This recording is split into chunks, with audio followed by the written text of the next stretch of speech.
Paulo Jorge Pereira, Ricardo Costa, não sei se conhecem. Selecionador nacional. Começamos ontem. Ok.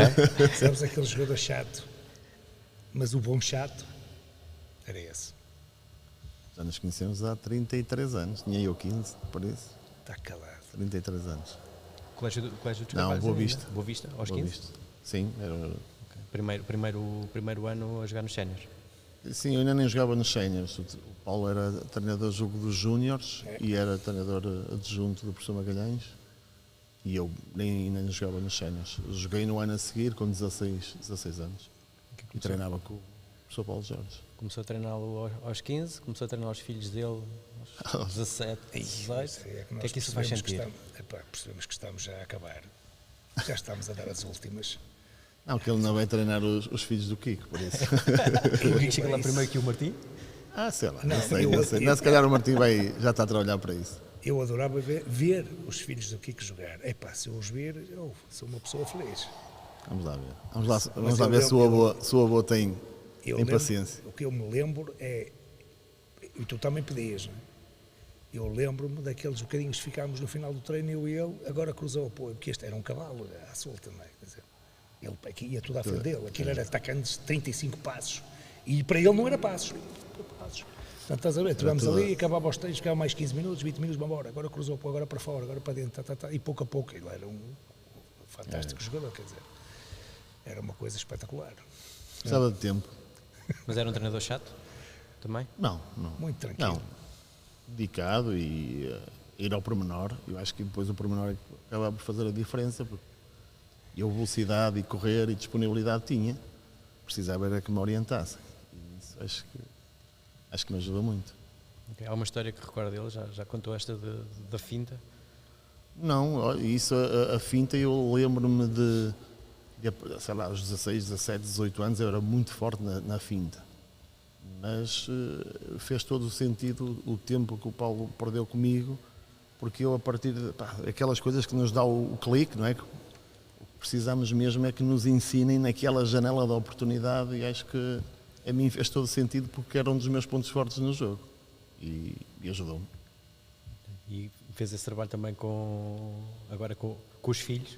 Fiz, claro. Hoje estava-me a lembrar disso. Não, o Covid para nós foi a melhor coisa que nos aconteceu. Ter quase 9 meses ou 10 meses um pavilhão ao nosso dispor todos os dias e estarmos ali a partir pedra, a filmar os treinos, a eles verem. No fundo, perder tempo ou ganhar tempo, como queremos, e isso é decisivo. Okay. Qual é a sensação de agora ver o Kiko e o Martim a jogar na seleção? E não pergunto o orgulho de pai que acredito que seja enorme, mas o poder estar a olhar para eles, voltar a olhar para o Kiko e para o Martim, sem ser como apenas mais um jogador da minha equipa. Desligar deles e poder só apreciar o jogo dos seus filhos. Isto é assim, nós desde os 2, 3 anos o Kiko era um apaixonado pelo jogo. O Kiko fazia considerações, ia-me ver jogar e eu até ficava a pensar assim, como é que um puto de 3 anos consegue ter esta abordagem quase tática, técnica, e sei lá, eu caí ao chão com 35 anos e custava-me a levantar e ele chegava à minha beira e dizia assim: pai, tu já não te consegues levantar. E eu disse: olha este puto. E eu disse assim: mas porquê? Ele: porque tu já não enrolas, tu ficas lá, ficas deitado no chão e custa-te. E eu disse: olha lá. E eu, no meu subconsciente, claro que me custava, não é? Mas que fosse um miúdo de 3 anos a fazer a detectar essa debilidade em mim. Mas ele, a parte tática, ele era muito, muito curioso, perguntava. Por isso isto foi todo um processo de nós estarmos envolvidos, os 4, não sou só eu, a Cândida que também jogou, e que era o nosso dia-a-dia em Leão. Depois vim para Portugal. Eles tinham 10 anes e eu tive a oportunidade de ser coordenador do Colégio dos Carvalhos. Esses 10 anos dediquei ali diariamente tempo, tanto aos treinadores que estavam comigo, a tentar orientá-los e dizer assim: isto é bom, temos que fazer isto com os miúdos. E acabámos por ter sucesso também. Fomos campeões de iniciados, que não quer dizer nada, campeões de juvenis, não quer dizer nada sermos campeões, mas acho que construímos ali um grupo com, sei lá, o Rema, o André Sousa, o Bernardo Pegas, um conjunto de jogadores que hoje em dia são referências no campeonato E que português. estão a dar jeito a alguém. Claro, claro. Não, estes detalhes, o facto de o Ricardo ter tido a oportunidade de estar com estes, nós vemos coisas que, bem, primeiro, esta malta são de outro mundo, outro planeta. Eles fazem coisas, aquilo não é para humanos, não é? Mas isto tem muito a ver com os detalhes, tenho a certeza absoluta, a questão das fintas, como é que eles colocam o andar por cima do defensor, o sair no momento certo, aquilo parece facílimo de fazer. Vamos lá fazer agora nós, não é para todos. Mas isto de certeza que também tem muito da percepção deles e a parte genética que a Cândida também deu, a mistura. Estamos a falar de uma mistura espetacular, porque ela também era boa jogadora, eu lembro-me dela a jogar. Não sei se ela era tão competitiva como estes três, não é? Sobretudo como estes dois, ele e o Kiko. O Martinho é mais pausado. O Martim é mais meio, não é? Não é tão competitivo como o Kiko, mas ele, atenção, que na hora ele também está lá, atenção.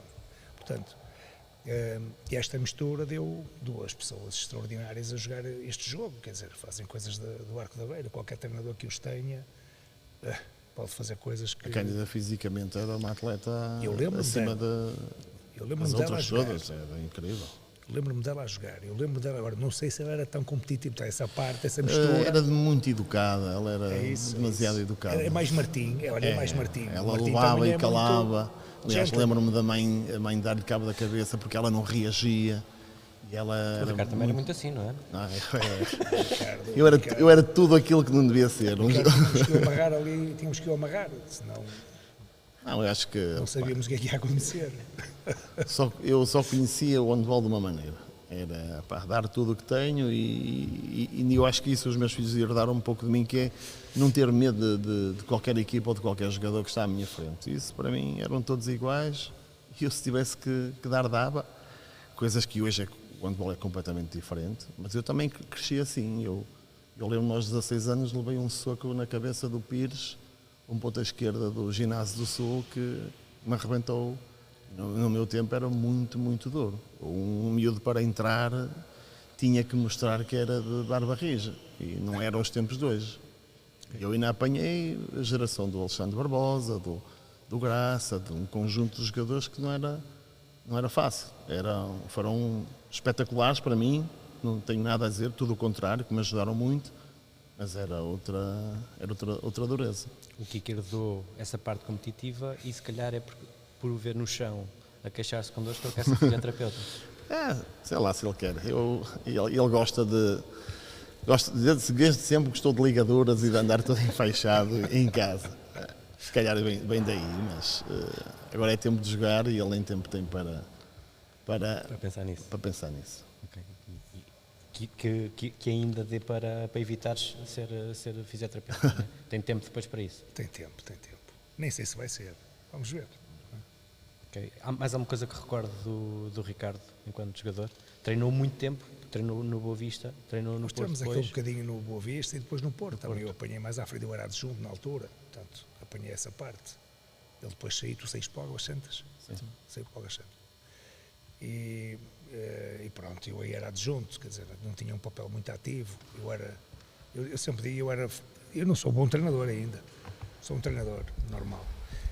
Mas naquela altura eu era mau treinador, eu tinha consciência disso. Na altura era mau treinador. Trabalhava e mau treinador. Eu não conhecia o jogo. Eu não sabia muito bem o que era o jogo de handball. Pronto, isso foi uma coisa que vamos aprendendo com o tempo. Aprendi muito com os espanhóis. E o facto de ele ter também a vivência no Ademar, tenho a certeza absoluta. E Jorge Ribeiro, os detalhistas, o Manolo, ou seja, são referências que depois dão-te uma bagagem como treinador enorme e depois tu constróis também a tua parte, tens referência e depois vais construindo. A mim aconteceu a mesma coisa, não do ponto de vista de atleta, porque eu fui um atleta normalíssimo, portanto e acabei muito cedo, mas como treinador custa mais quando tu começas como treinador a tentar construir também a tua forma de pensar o jogo e de ver o jogo. Depois também tive muitas referências de muita gente e os espanhóis foram os que mais também me influenciaram. E continuamos, portanto, ainda há muitas coisas o jogo é fantástico porque há muitas coisas sempre para descobrir e isto nunca mais para, portanto, nós quase todos os dias vemos uma coisa, um detalhe diferente, olha o gajo, ele agora bloqueou ali, e isto nunca mais vai parar, portanto. Mas era um gajo com estilo. Ele era, então ele era bonito, andava sempre atrás de toda a gente. Eu não sei se a Cândida não vai ver isto. Eu sei que ele era assim com aquele cabelinho. E depois a Cândida não vai ver isto, mas eu sei, quando estávamos no Boa Vista, ele andava sempre, tinha as miúdas de voleibol. Claro, lá estava Ela ele, sabe. E ele andava sempre atrás da miúda mais bonita que andava ali. Era uma loirinha que já nem me lembro do nome, mas tu sabes, lembras? Não, ele já não se lembra também. Não lembro também. Ele não se lembra também, mas eu estava Lembras? Não te lembro. Não, lembro. Lembra, então não diga. Mas eu sei que ele andava ali e sempre não dizia. Ele não desmarcava. Depois lá desmarcou, não sei porquê, mas desmarcou. Pronto, apaixonei-me pelo handball. Andava sempre ali a rondar. Já nos vai arranjar problemas. Não. Éramos todos novinhos. E eles mais. Alguns agora se calhar estão mais novos. Ih, anda foto. Estão mais novos, alguns. Esse o Paulo era meu adversário. Por acaso lembro-me de nós... E que era, Nossa Senhora, Jesus. Era mais novo. A minha mulher diz que eu estou melhor agora. Pois é, mais novo agora. A minha mulher diz que eu estou melhor Os agora. cabelos brancos ficam bem a todos. Aqui já havia alguns cabelos brancos. Mas eu nunca tive o Ricardo como jogador. Eu era adjunto. Não tive, ali eu tinha um papel, o Pocreca era uma pessoa espetacular, como pessoa, e depois tinha a forma dele trabalhar, que em muitas coisas era fantástico. Mas, pronto, houve outras coisas que ele ficou um bocadinho parado no tempo. Naquela altura, nós com os jogadores que tínhamos, nós podíamos fazer o que fosse. Era um cruzamento que ele dava golo. Portanto, não era, eu acho que depois ele tinha aquelas inovações, daquela versatilidade nas defesas, o que é aquilo, ninguém entendia aquilo. Nós jogávamos com... Era o Matos e o Rezende sem pivô, depois aparecia o Matos a pivô, o Rezende aqui. Para eles era divertido. Fazia coisas que nós, ainda hoje, explicar isso, se fossem os meus atletas, eu fazer alguns exercícios. Mas era muito mais leitura de jogo, era isso? Não, ele, por exemplo, ele adorava que um atleta fizesse finta e entre os apoios. Que era tipo como o basquete, passar com a bola e entre os apoios. Ainda hoje falei disso com o Massa Coach. E ele vibrava se alguém fizesse isso durante o jogo, e não interessa se perdesse a bola ou que a bola saísse pela linha lateral, aquilo não dava em nada, só que... E ele era um apaixonado por aquilo, nós fazíamos todos os dias aquilo. Between the legs. Tal. Está diferente. Mas no fundo aquilo era um exercício de coordenação, dava alguma coisa, mas... Acho que era difícil no momento de pressão alguém fazer aquele drible. O Belli fazia, o Petric. E o Rezende também tentava. Eu estou num jogo, começamos todos um bocado E o Matos também fez uma outra vez e marcou um gol. Estou a ver mais o Matos a fazer isso que o Carlos Rezende. Mas ele, por exemplo, ele é nível defensivo. A equipa, fisicamente, não me lembro de estar tão bem fisicamente. O Bradovic também tinha muito essa... Também. Aquilo era sempre os treinos dele e ele entrava era parecido. A abordagem da parte física era parecida. Ele entrava em transe nos treinos, o Pocreca entrava em transe. Aquilo começava. Depois nos jogos o que era espetacular é que ele não mudava o sistema defensivo porque estava a funcionar mal. Nós tínhamos 3 ou 4 sistemas defensivos no mesmo jogo. Ele mudava, isto é para surpresa, esquece. 6-0, nós a defender de gajo, agora 5-1, agora 3-3, aquilo era... Mas uma vez, num jogo que o Paulo estava a apitar, envolvi-me eu e o Carlos Rezende ao soco, mas soco bem. Eu era mau árbitro. E depois, a determinada altura, eu estava a jogar na lateral direito e o Matos chegava à central e ameaçava passe para mim, passava para o outro lado. Já nem me passava a bola. E nós pegámos... Mas foi com o Matos ou foi com o Rezende? Não, foi com o Rezende. Só que o Matos estava a jogar a central e eu queria a bola para ir para cima do Carlos e ele não me dava a bola. E o Pocreca, mas na boa, nem quis. Então, vamos parar isto. Ele, não, eles resolvem. E tu não sabes o que se passou a seguir, porque eles andaram ao soco, tivemos que os separar, e aquilo para nós, isto o quê? Acaba o treino, vamos embora, e eu liguei ao Pocreca. Olha, não vais fazer nada? O outro. Fazer o quê? Fazer o quê? Ok. No dia seguinte chegamos lá, e ele fazia sempre aquele resumozito do treino, nós na rodinha dizia, olha, nós não podíamos ser só família para o jornal, ok? Vamos, chega já. Porquê? Porque o Rezende tinha dado uma entrevista e disse, nós somos uma família, e normal, e ele deu aquela, não podemos ser só família para o jornal, ok? Sim, mas não deu importância, e eu naquele dia percebi que nós às vezes, e hoje falei disso com a malta do Master Coach, nós às vezes, os atletas, ou os treinadores, ou os dirigentes, fazemos de um problema maior. E naquele dia eu percebi, se realmente há problemas que não são problemas. E aquilo, pá, acontece, já está, 2 gajos que a malta chateou-se, pronto, ok, resolveu logo, eles resolveram logo o assunto. Nós logo no final do treino fomos ter um com o outro e pá, um mal entendido, e ele deu-me uma que eu não estava à espera e depois eu dei, pronto. E éramos dois atletas competitivos e pronto, ninguém se ficou. E na parte... E aconteceu uma vez, na época, uma vez. E era se calhar o duelo menos improvável que podia acontecer e entre eu e o Carlos. E o Carlos, toda a gente sabe que é uma pessoa muito educada e calma, coisa que eu já sou mais índio. E pronto, mas resolvemos naquele momento, no final do treino, está resolvido. Nós quando lemos qualquer coisa acerca de conflitos, como resolver conflitos, o gajo abraça o conflito, faz parte do dia a dia, não é um problema. Ou seja, dá a importância que o conflito dá. E naquele, já estamos a falar há 20 e tal anos atrás. E foi assim que ele resolveu aquele problema. Ele fez exatamente aquilo que nós hoje lemos nos manuais mais atuais, que é abraça o conflito e faz do conflito algo normal do dia a dia. E siga jogo. Porque é mesmo assim. Agora vamos fazer uma reunião para falar do conflito. E não deixamos que um conflito corroa a ligação todos os dias. Não, ali é castada, vamos resolver aqui, está resolvido. Está feito. Pronto. E eu próprio sou apologista disso. Há que resolver o conflito naquele momento. Certo. Há que fechar 2 atletas dentro do balneário. Eles fecham-se e eles que se resolvem. Okay. Calha bem agora aqui no encadeamento da conversa, porque abri esta conversa ao público e tenho uma pergunta de uma senhora chamada Cândida, que me pediu para perguntar como é que seria se tivesse encontrado um jogador como o Ricardo. Tivesse defrontado um jogador como... Tivesse defrontado. Confronto direto. Não, eu cheguei a defrontar. O Ricardo Andorinho era muito parecido com como eu era na competição. Era duro. Muitas vezes nos pegámos à batatada, mas acho que somos 2 animais competitivos e acho que fizemos sempre dos nossos treinadores melhores treinadores, que é uma das coisas que eu digo aos meus filhos, sempre lhes disse, quando eles vinham com desculpas, e o treinador disse, pá, faz e ajuda o teu treinador a ser melhor do que ele é. É isso que eu desejo dos meus atletas. Por isso, eu sempre fui alguém que tentava ajudar os meus treinadores. Sempre. Se fosse ele fosse melhor, pior, sempre tentei ajudar o meu treinador. Por isso. Mesmo que tivesse que andar à batatada com o adversário. Claro, sempre. Sempre andei à batatada. E aliás, eu só conseguia estar dentro de campo dessa forma. E não acho mal. Acho bem. E agora como treinador... Irrita-me muito mais atletas passivos. O banho-maria. Que nada lhes incomoda. Isso incomoda. Eu prefiro atletas como eu era. Epá, eu como tu eras também era um bocado exagerado.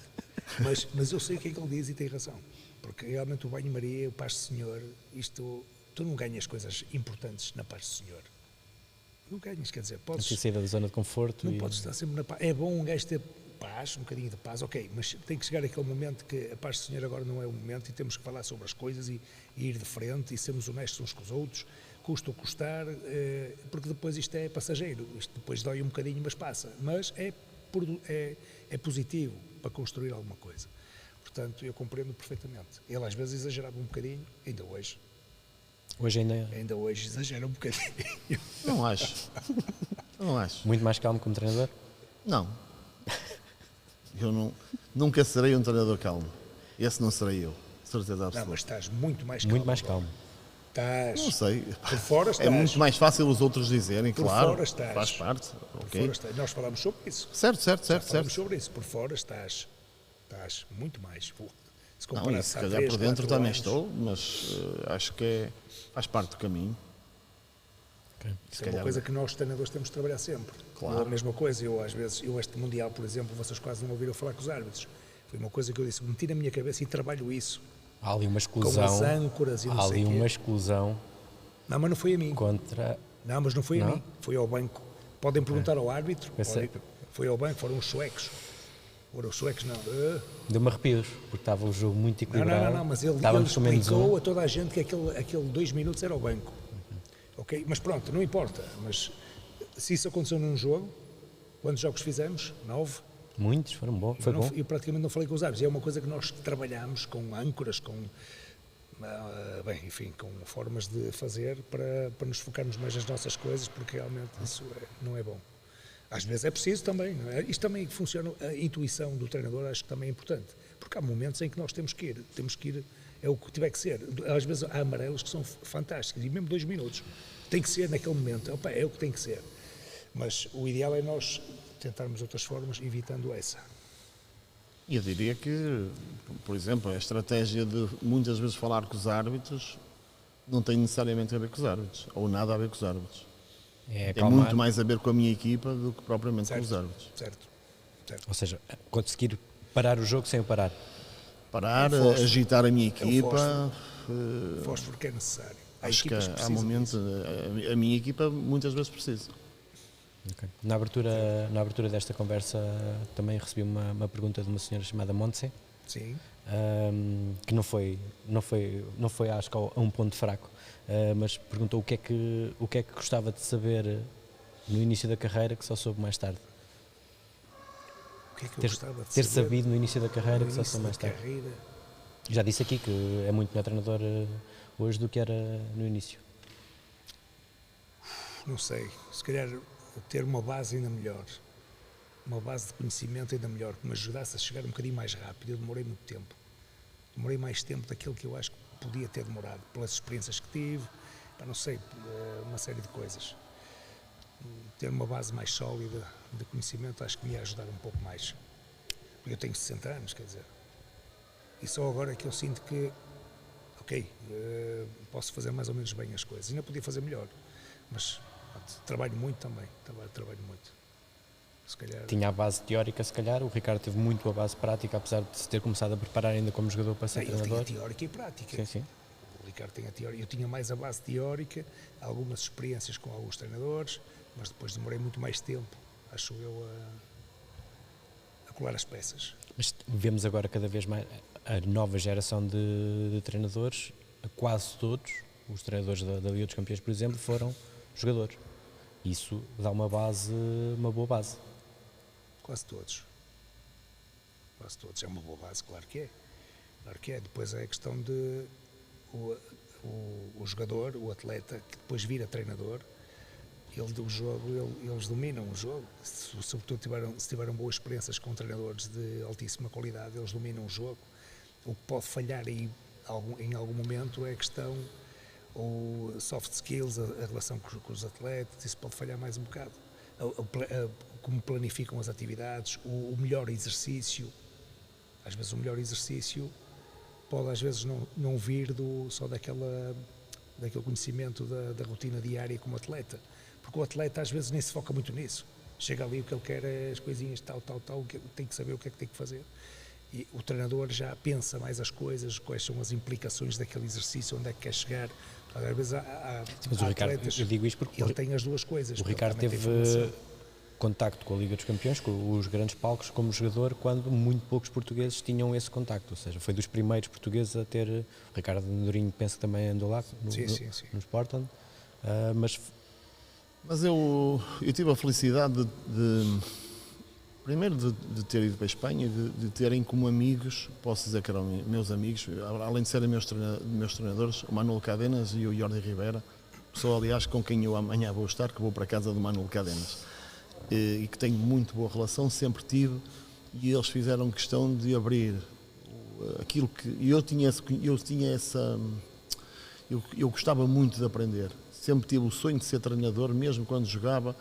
O meu objetivo era ser treinador, por isso eu não fui treinador porque por imposição ou porque calhou, não, eu gostava mesmo, por isso comecei aos 22 anos, já tinha uma equipa de iniciados, ia treinando, apontava tudo o que os meus treinadores faziam, fazia uma análise crítica e dizia assim, se fosse eu não fazia nada disto. Eu tinha todos os treinos do Pokraiak, do Manuel Cadenas, quando jogámos a final da Taça EHF. Eu lembro-me, tenho um livro escrito da semana de preparação, o que é que eu fazia, e depois fiz a avaliação desse jogo e o que é que eu podia ter feito. Pronto, sempre me dediquei e gostei. Todas as pessoas que estão à minha beira sabem disso. E depois, aos 36 anos, quando eu deixei, tive a felicidade de o Porto ter contratado o David Davis, uma pessoa que esteve 17 anos jogou no Porto. E eu falei com ele, nós tínhamos acesso à Liga dos Campeões, e ele veio para nos ajudar 3 ou 4 meses, e eu tive a felicidade de ele ter ficado comigo 2 meses, e eu, como sabia que ele tinha estado com o Pastor, e eu jogava contra as equipas do Pastor, e havia coisas que eu não conseguia perceber, como é que funcionava, como é que esta equipa consegue que os pontas rematem sempre com 4 ou 5 metros, é uma coisa que eu não consigo. E ele abriu o livro, ensinou-me. Já tinha cabeça de treinador. E então o que é que eu fiz? Peguei na minha equipa de juvenis do Colégio dos Carvalhos, quando ele estava aqui, e eu era treinador adjunto do Porto, peguei na minha equipa de juvenis do Colégio dos Carvalhos e nós acabávamos o nosso treino no Porto, íamos para o Colégio dos Carvalhos com a minha equipa e ele. Pronto, já aquilo que eu acho que sabia, mais aquela ajuda que ele me deu em olhar para outra forma de ver o handball, questões do pormenor, e acho que foi decisivo, e eu a partir daí construí o meu modelo e o meu pensamento sobre aquilo que eu achava que o jogo precisava e as minhas equipas que eu gostava que fizesse. Como é que vai estar aos 60 anos? Como é que ele vai estar? Eu acho que ele vai estar um bocado pior do que eu. Ele está sempre a um... Ferve. Eu não sei, mas eu acho que ele está sempre a um ritmo mais elevado. Aquilo, não sei, deve dar cabo da cabeça. Ou acaba antes. Também pode acabar antes. Não sei. Ir para os mármores e o que é, sei lá. Isto agora depende. Se ele continuar feliz, tenho a certeza que vai continuar, até pode passar. Mas isto é uma vida a vida de treinador. Então agora eu estou a sentir ainda mais, porque quero manter-me em forma. Porque se nós deixarmos treinar meio ano sem ir ao pavilhão, isto é para um treinador. Mas também é brutal o acumular uma seleção com um clube. Isto é muito cansativo, embora, por outro lado, também me sinta em forma para continuar com a seleção e essas coisas. Mas é dilacerante em termos mentais o facto de nós estarmos permanentemente pimba. Portanto, não sei quanto tempo mais vou aguentar, mas enquanto puder e enquanto for feliz a fazer isto, depois vou tentar fazer. Já esse esforço do professor de aliar uma equipa com a seleção, deu um 4º lugar no Mundial, e o Ricardo também, aliás, estão aqui os dois, os protagonistas do melhor ano de sempre do handball português. Já conseguem entender aquilo que aconteceu este ano no handball português, esta época? Eu acho que sim, eu consigo entender. Isto é um trabalho de muitos anos, de muita gente. Isto não há ninguém que fez isto. Isto é um grupo de pessoas, e nós, felizmente, cada vez temos... Os treinadores têm muita culpa disto. Cada vez temos mais treinadores mais competentes a trabalhar no dia-a-dia. Os jogadores beneficiam, a seleção beneficia, os clubes também beneficiam, os jogadores beneficiam para jogar depois nos clubes pelos contactos internacionais que têm tido com as seleções de forma sucessiva. Tudo isto é somar. Portanto, ganhamos todos. Portanto, isto depois chegamos a um ponto em que os jogadores cada vez interpretam melhor o jogo, cada vez jogam, cada vez há mais soluções, cada vez mais participam também eles nas soluções. Portanto, nós, pouco a pouco, vivemos, isto é nível, é subir de nível. É mais implicação de todos de uma forma mais eficaz. Portanto, eu mais ou menos consigo perceber, ok, 4º lugar. Eu acho que ainda podemos fazer um bocadinho melhor. Eu acho que ainda podemos... O nosso problema, o problema às vezes dos portugueses, nós somos orgulhosos de ser portugueses, mas também infravaloramos o nosso potencial. Nós podemos ganhar, ele não, eu já sei que ele não é? Nós podemos ganhar aqueles gajos. A primeira coisa que nós pensamos, há coisa de meia dúzia de anos o Miguel Martins a pedir autógrafos ao Andy Schmidt. Disse, Miguel, tu estás a pedir autógrafos, vais jogar contra ele, estás a pedir autógrafos, Miguel. Na altura até brincávamos um bocado com isso. Eu percebo, por um lado... Escolheu bem, pelo menos. Eu percebo que eles eram putos e não sei o quê, mas esta mentalidade que nós às vezes temos, nós não vamos conseguir. À partida já estamos a dizer que não vamos conseguir porque os gajos têm aquele e aquele outro e mais condições. Às vezes queixamos, eu queixo-me às vezes, mas queixo-me de uma forma construtiva, porque nós também queremos melhorar tudo o que anda aqui ao nosso redor. Não é o facto de começarmos a dar no Canal 1, isto quer dizer, isto só acontece em Portugal. Não, agora parece que as meninas de futebol, parece que não foi, passaram no canal, não. Sim, futebol feminino, acho que sim. É, não é? No Canal 1. Pronto, era só para saber. qual é o sentido disto? Não é? Onde é que está a balança? Porque é que se passa e porque é que não se passa?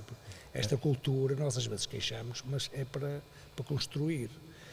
Portanto, mas eu entendo perfeitamente este quarto lugar, porque tem vindo a ser progressivo. Nós temos estado lá sempre. Portanto, isto começa a ser um pouco hábito. E agora vamos ver até quando, não é? Porque em algum momento a França, em 2020, não se apurou para a fase seguinte. Mas porque havia Portugal. E na altura eles eram campeões olímpicos, não, creio eu, que eram campeões olímpicos. Não importa, eles andam sempre lá em cima. E não se apuraram. Isto às vezes por um golo não se vai a. Portanto, e a malta se calhar tem que entender que isto, quando estamos a falar do top 8, tudo pode acontecer, o top 10 tudo pode acontecer, não é? Mas felizmente nós temos estado, a maior parte das vezes, temos estado sempre lá em cima e isso tem sido, como eu disse, fruto do trabalho de muita gente. Portanto, um trabalho também contínuo no Sporting, mas um salto muito grande, uma vez que foi a estreia na Liga dos Campeões desta equipa. Sim, mas eu queria pegar ir um pouco mais atrás e dentro da que é a mentalidade destes atletas.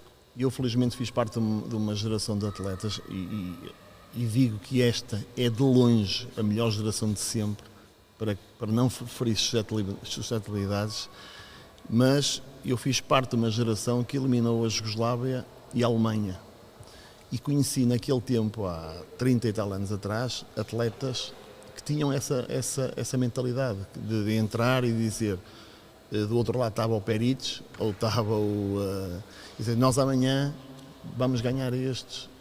Aqui na Jugoslávia vamos eliminar uma das melhores equipas do mundo. Por isso, eu acho que se perderam algumas coisas durante todos estes 40 anos do handball. Acho que isto, e estou de acordo com o Paulo, que é o culminar de um trabalho de muita gente que tinha esse sonho, que trabalhou bem, que depois tivemos um problema no nosso handball, quando a Federação e a Liga não se entenderam. Foi por isso que um conjunto de jogadores abandonou precocemente. Outros tiveram que emigrar e julgo que andámos para trás 20 anos. A geração do Carlos Carneiro, que nunca se apurou para nenhuma competição, pagou essa fatura durante 10, 15 anos.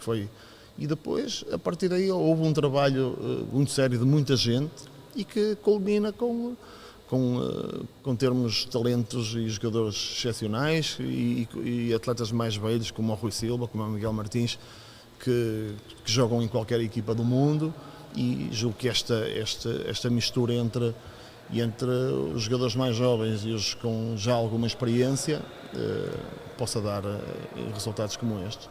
E acho que o Sporting tem feito um trabalho excepcional naquilo que é o primeiro ano da Liga dos Campeões. Ninguém estava à espera, eu estava à espera. Eu espero sempre ganhar o próximo jogo e preparar-nos da melhor forma para podermos encarar o próximo jogo. E acho que nós fomos jogo a jogo e foram caindo no João Rocha, que é um pavilhão difícil de jogar para qualquer equipa. Fora de casa podemos ter feito melhor. Fica o sabor amargo de Portugal no quarto lugar ser eliminado pela França, e nós fomos eliminados pela França, pelo Nantes, um país que dispensa apresentações naquilo que é o handball, do impacto que tem, do investimento que o governo francês faz no handball. Oxalá nós pudéssemos ter esses meios para podermos ainda ter. Não nos podemos queixar nem agarrar a isso, temos que continuar a trabalhar e a ambicionar ainda mais daquilo que fizemos até agora. Vem um novo ano, Liga dos Campeões, o Sporting vai manter grande parte do plantel. Como é que se consegue, por exemplo, segurar neste momento o Kiko, o Martim e o Salvador, que acredito que meia Europa andasse atrás deles? É porque há um projeto de continuidade. Acima de tudo porque eles querem muito ficar no Sporting, porque se revêem na forma como o Sporting está na Liga dos Campeões, veem essa oportunidade. Eu digo sempre que nem tudo é dinheiro, não é, todos eles tiveram convites para poder sair, mas todos quiseram ficar, por isso eu fico contente por isso. Para si é bom ou é mau? Pode haver confronto na Liga dos Campeões este ano entre o professor Nós já falamos sobre isso. Sinceramente não apetecia nada ficar no grupo do Sporting. Não apetecia. Para mim, um bocadinho desconfortável. Prefiro mais à frente, se conseguíssemos. Mas mais à frente, isso, sim, mais à frente se jogarem, um cai. Claro, não importa. Isso aí é, mas cai mais à frente. Isso aí vamos lutar. Só que eu estava a dizer isso ao Ricardo há bocado, eu acho que o Sporting tem mais argumentos do que o Dinamo. Tem a ver com... creio que nós na defesa não conseguimos ser tão fortes como o Sporting, creio, mas nunca sabemos. No ataque nós podemos ter uma boa equipa, em termos ofensivos, em termos defensivos, para mim não é claro, portanto tenho que ver primeiro. Mas, sinceramente, preferia ver o Sporting a jogar do outro lado e a fazer a mesma coisa que fez este ano. A mesma, e se calhar ainda melhor. Mas a mesma já é uma coisa, atenção, temos que ter consciência de que aquilo que fez o Sporting este ano é uma coisa impressionante. Eu mandava sempre mensagens após os jogos, não é? Impressionante, quer dizer, porque isto, só quem anda distraído é que não entende o que é render a este nível daquela maneira. Portanto, mas é isso, não me apetecia nada ficar no grupo do Sporting, vou estar a rezar, não vai faltar muito. A questão de integrar as equipas que estão candidatas a poder entrar e depois os sorteios e não sei quantos, mas eu preferia ficar do outro lado e depois se nos pudéssemos encontrar mais à frente, depois seria um gosto. Isso seria enorme, quer dizer que estávamos a fazer alguma coisa bem, o facto de nos encontrarmos mais à frente. Há bocado estávamos a falar de uma coisa que é a intensidade que eu ponho nas coisas e é verdade, sempre fui assim, mesmo como atleta, nunca escondi isso. Mas uma das coisas que eu admiro as pessoas que, por exemplo, que estão nos clubes e na seleção, eu não sou capaz. Eu preciso descansar. Não, preciso descansar. E cuido muito da minha saúde mental, cuido muito do meu físico, faço um esforço por fazer desporto todos os dias e quando vou aos campeonatos do mundo e da Europa não ambiciono nada estar ali.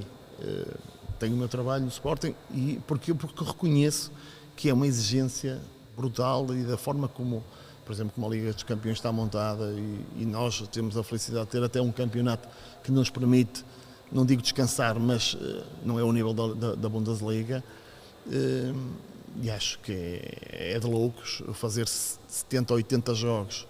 Eu estava a fazer as contas do trabalho que fazemos em analisar 350 jogos a 400 jogos. Se as pessoas dividirem isso por dia, vão perceber o que é que nós estamos a fazer, equipa técnica, não sou só eu, todos os dias a trabalhar este ritmo. Por isso é muito duro e eu, como sou uma pessoa que, não sei, há outros que, por exemplo, podem estar calados e estão a ferver por dentro. Eu prefiro exteriorizar as minhas emoções, mas o nível da competição neste momento é muito, muito duro. Falou agora de ir ver o Mundial, eu vou voltar um pouquinho atrás porque acho que ainda há bocado não me respondeu quando falámos o Ricardo esteve no Mundial a ver os jogos da seleção. Como é que é ver o jogo podendo distanciar? É a melhor coisa que existe. É brutal. Despira aquilo que é... Eu digo sempre uma coisa que é... Eu adorava ser feliz sem o handball. Adorava. Não sei se vou ser capaz ou não, porque não me conheço sem handball. Sempre me conheci no handball e eu adorava ser feliz sem o handball. Adorava ser uma pessoa comum, como os outros, mas ir a um campeonato do mundo, ir ver a nossa seleção, desfrutar dos meus atletas, de outras seleções, de estar no hotel com mais 7 ou 8, espetáculo. Quando pensamos e estamos ali no hotel com 10 ou 15 atletas nossos, dizem, é para isto que eu vivo. Não, nem é só porque nós, quando estamos na competição, vejo o Paulo a passar e o Paulo se calhar já está a pensar no amanhã. Eu estou a pensar ali no momento que estou a ver uma água, um sumo com o meu atleta e é isso que nós tiramos. E os filhos? Os filhos é claro que é espetacular, não é? Acho que o Manuel Cadenas diz que é uma história escrita a letras de ouro, não é? Porque nós que somos do handball e eu que vibramos com o handball, termos 2 filhos ali no Campeonato do Mundo ou da Europa a vibrar e a jogar bem e a ser... é espetáculo. Vamos ter agora, este ano, 2 treinadores portugueses na Liga dos Campeões, acho que é inédito. É também sinal de crescimento, ou seja, não é só a seleção, não são só as equipas portuguesas que estão a crescer. Tenho a certeza absoluta que há treinadores portugueses que mereciam a oportunidade. Infelizmente, o mercado é o que é. Os treinadores espanhóis têm uma cotação, têm grandes treinadores, nem todos são bons. Também lhes digo a eles, nem todos são bons. Há muito treinador bom espanhol, há outros que lhes dão a oportunidade por ser espanhóis e eu tenho a certeza que existe um conjunto de treinadores portugueses que merecia ter essa sorte, e oxalá se possam abrir mais portas, porque o treinador português é um bom treinador. Vai estrear-se na Liga dos Campeões? Sim. Temos que ser mais corporativos. Nós temos que ser mais corporativos, porque os espanhóis são mais corporativos. Temos que arriscar mais, porque nós às vezes pensamos que ir para fora é ir ganhar muito dinheiro. E nós temos muitos espanhóis, nem todos são bons, mas temos muitos espanhóis que vão trabalhar para fora sem ganhar aquilo que nós pensamos que eles estão a ganhar. Nós aqui às vezes não temos currículo, oferecem-nos alguma coisa, mas eu só vou se... Opa, desculpa, tu tens que começar por algum lado e tens que ir. E eles vão devagar, muitas vezes, nós nem imaginamos quanto é que eles... Imaginamos que eles estão a ganhar muito dinheiro, não estão.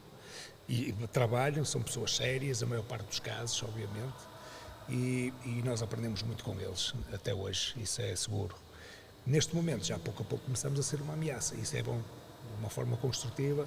Eu lembro-me que eu fui com o Jordi, olha, o Ricardo jogava no Ademar Leão, eu estive lá mais ou menos uma semana com o Jordi a partilhar coisas, eu ia lá para cima com ele, abríamos os computadores e estávamos ali a falar de handball, o que é que eu fazia, e ele imensamente mais melhor treinador que eu na altura.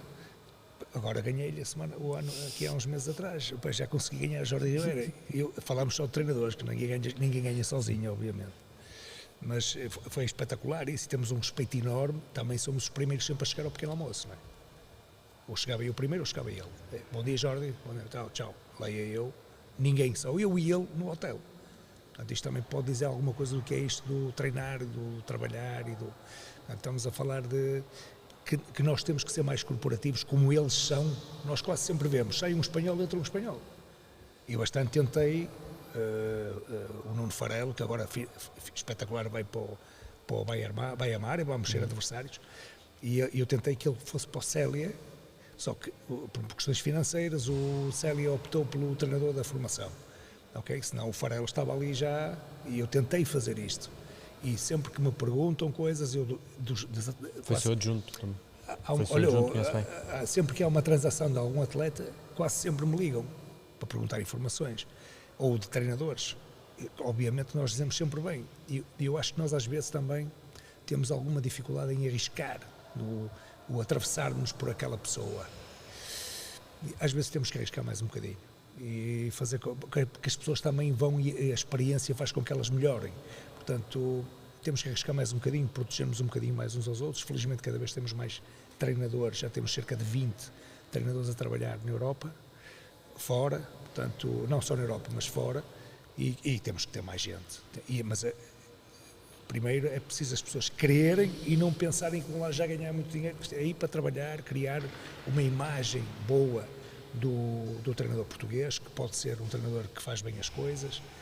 E a partir daqui é sempre a somar. Portanto, nós temos também que ter esse espírito mais corporativo, nós entre nós. Por quem é que se atravessava, que acha que ainda não teve uma oportunidade e que merecia? Eu conheço, olha, o Farelo, fui eu que o convidei para ser treinador no Colégio dos Carvalhos. Ele sempre me mostrou, era um apaixonado pelo handball, tinha conhecimento. E eu tenho muitos treinadores que estiveram comigo no Colégio dos Carvalhos que eu acho que podem ser treinadores tanto da primeira divisão como, sei lá, o professor João Faria, que esteve no Águas Santas, o Ricardo Moreira, por exemplo. Mas o Ricardo, por exemplo, optou por trabalhar aqui na Câmara do Porto, mas é um treinador que eu acho que tem muito potencial. O handball ainda não compensa, ainda não é suficiente para convencer um Ricardo Moreira, que foi internacional português, a deixar um trabalho seguro na Câmara para... Cada pessoa tem o seu... Sim, mas o que eu pergunto é, o handball ainda não é suficientemente aliciante para isso? Não, acho que é. Agora cada um faz as suas decisões. O Ricardo tem 3 filhos, não é fácil mudar toda a família, não é fácil. Todos nós sabemos disso, que não tem a ver, eu acho, não tem só a ver com dinheiro. Eu acho que não tem só a ver com dinheiro.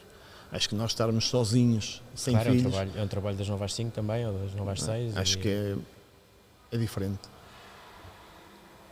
Okay. Pode-se viver muito bem no handball. Sim. Agora é preciso fazer esse investimento inicial e arriscar. As pessoas às vezes não arriscam. mas pode-se viver muito bem no handball. Há muita gente a viver muito bem no handball. Agora é preciso correr esses riscos por vezes. No handball português, qual é o passo que tem que ser dado para passar para o nível seguinte? Temos que ir à nascente. Não, mas agora, no ponto em que estamos agora? Certo, primeiro o desporto tem que ter um valor que ainda não tem em Portugal. O desporto. O que é isto, o desporto? Eu tenho um tio meu, ele vive em Amarante, e ele diz: o que é que tu fazes? Ele não sabe o que é que eu faço como treinador. Eu não tenho ideia nenhuma do que é que eu faço. Ele pensa que eu pego na bola, dou à rapaziada, e eles não têm ideia do que é isto de estar um dia inteiro a trabalhar, a preparar um jogo ou um treino. Mas a pessoa não consegue entender o que é isto de preparar um treino durante o dia todo a preparar um treino. Não entendem o que é. Mas, isto é handball, chegas ali, pois. Mas para que o treino seja eficaz, tu tens que saber tudo. E depois escolhes aquilo que é mais importante para aquele treino, porque tens pouco tempo. Mas para isso tu tens que primeiro consolidar as tuas decisões. E nós em Portugal, eu creio que 95%, 99% das pessoas não sabem o que é isto de dar treino, de treinar, preparar uma equipa para competir. Não sabe. Portanto, nós temos que ir para trás e ver o que é isto. Qual é o valor do desporto em Portugal e do handball em particular? Qual é o valor? Quanto é que nós geramos em termos financeiros para o país? Não é? Não só no plano financeiro, mas também no plano social. Que valor é que gera o handball para o país? Nós não sabemos. Eu acho que ninguém sabe ainda muito bem. Em Espanha sabe-se quanto é que eles sabem, têm as contas feitas. Na Inglaterra eles também sabem, têm as contas feitas. PIB e não sei o quê. Quanto é que isto dá? Já viram a quantidade de postos de trabalho que o desporto gera em Portugal? Que se podia ganhar mais? Podia. Se conseguíssemos também ter a parte do marketing a funcionar. Eu não percebo nada disso, não quero ser impostor. Não percebo nada disso, mas sei que há outros países que o desporto tem uma visibilidade enorme. E depois, valor gera valor. Aqui o campeão de handball não é a mesma coisa que ser campeão de handball num país nórdico. Ou numa Alemanha. Quer dizer, aquilo, o marketing a funcionar, aquilo é uma coisa brutal. Nós vemos os jogadores de handball a fazer publicidade a marcas de referência. Nós em Portugal não temos isso. Não é preciso ir muito longe. Portugal vai receber agora o Europeu em 2028. E não tem um pavilhão neste momento que possa receber um jogo de uma fase final de um Europeu Mundial. Que é um pavilhão multiusos. Certo. Claro. Eu estava-me a lembrar de dois treinadores que fazem parte do Porto e do Sporting, o Ricardo Candeias e o Carlos Martinho, que por acaso fazem dupla na seleção sub-21. São dois treinadores que não estão com nenhuma equipa da primeira divisão, séniores, mas têm os dois certamente muita qualidade. Conheço os dois, trabalhei com os dois, tenho a certeza que tanto o Candeias como o Martinho poderiam trabalhar fora. Mas o Ricardo está preparado para perder o Candeias?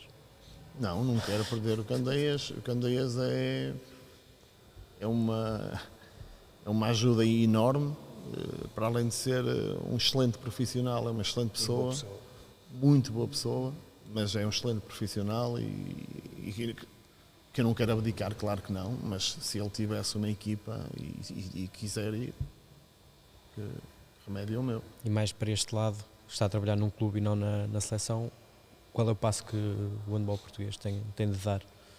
Não, estou alinhado. Nós temos que investir no marketing, nós temos que investir na nossa imagem, nós temos que ter pessoas na nossa modalidade que trabalhem em produto. O produto é espetacular, é apelativo e eu julgo que nós estamos a fazer a nossa parte.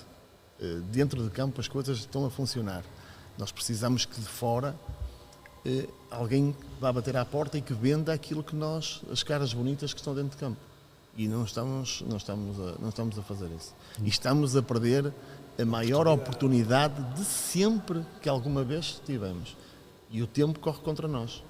O Sporting é um clube enorme em Portugal, um dos maiores, e há poucas modalidades que consigam fazer aquilo que o handball está a fazer neste momento, ou seja, encher o pavilhão, seja qual for o jogo.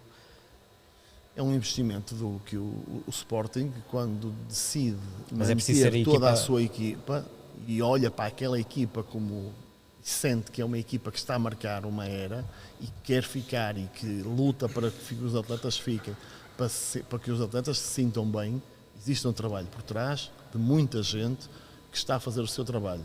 E o Sporting na Liga dos Campeões e aquilo que toda a gente tem sentido quando lá vai e que quer ir, quer estar, quer ver, quer ter o seu bilhete, está esgotado e no outro já está esgotado. Nós estamos a fazer a nossa parte, o Sporting está a fazer. Se houver mais equipas a fazer isso, se a Federação conseguir aglutinar e potenciar, e já não digo só da seleção na parte esportiva, porque essa parte nós também estamos a fazer bem feito. Precisamos de ir bater à porta das empresas, porque as empresas com certeza que vão achar o produto interessante. Agora temos que ir bater à porta. E se nos disserem que não, nós temos que insistir. Bater outra porta. E continuar, e ser persistente. É a diferença entre ser teimoso e ser persistente. Temos que ser persistentes. Ok. Acho que é isto. Perfeito. Está feito? Enganei-o? Não enganaste. Não. Eu sabia que tinhas aí, pensei que tinhas aí alguma Na manga, mas não, foste aquilo que nós também já esperávamos. Tens a mania. Obrigado. Obrigado, Ricardo. Muito obrigado. Anda. Obrigado, Will. Está feito? Está feito. Cuidado que eles continuam a gravar, Ricardo. Eles continuam a gravar. Sim, agora é que é perigoso falar. Depois apanham estas Agora é que é perigoso coisas no final e começam Queres cair abaixo da cadeira? Vai para as redes sociais. Olha o que ele disse, olha e tal.